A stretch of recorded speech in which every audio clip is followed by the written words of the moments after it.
Welcome back. A big move from the House of Representatives to protect same-sex marriage amid concerns about fallout from the Supreme Court's decision on Roe v. Wade. Earlier today, lawmakers voted to pass the Respect for Marriage Act, but the next steps might not be so easy. Congressional correspondent Nathaniel Reed has the details. How long will my marriage be protected? With the constitutional right to an abortion now gone, many worry same-sex marriage could be next. My main thought was my sister and my female friends who, this is impacting them in an immediate sense.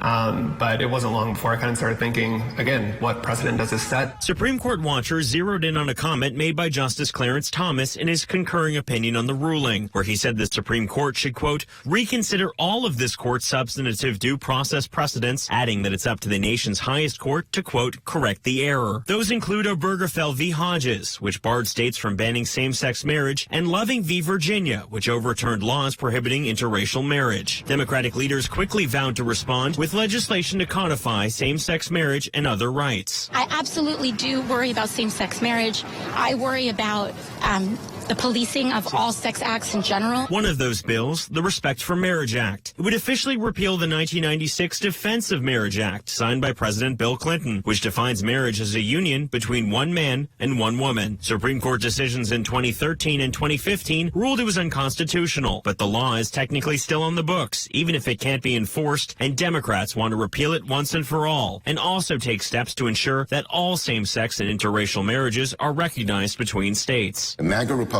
that are taking over the Republican Party have made it abundantly clear they're not satisfied with repealing Roe. As many have openly said, they have now turned their attention on the Obergefell decision and marriage equality. Some congressional Republicans taking the opposite stance. In Obergefell, the court said, no, we know better than you guys do, and now every state must sanction and permit gay marriage. I think that decision was clearly wrong when it was decided. It was the court overreaching. As this legislation begins its journey through Congress, the LGBTQIA community is bracing for impact. People who are married and who are gay are now looking to reinforce their marital situation with their spouses and the privileges that go along with marriage.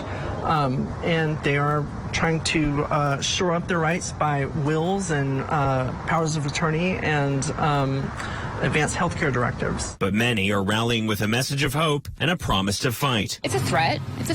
But there's a lot of people who do not want to see us going backwards, and we're going to do what we can to make sure that doesn't happen.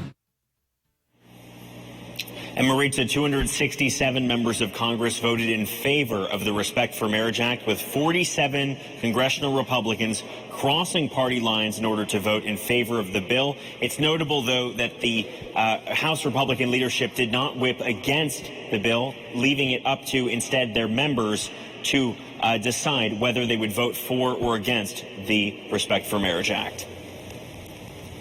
So, Nate, is the Senate going to take up this bill for a vote?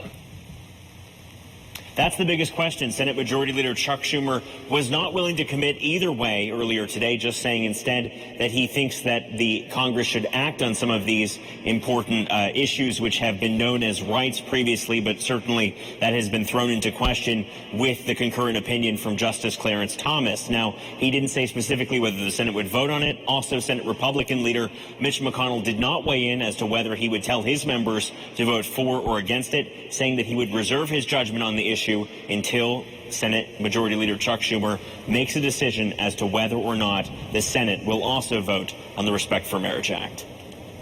Well, we'll certainly be following along. Congressional correspondent Nathaniel Reed, thank you so much.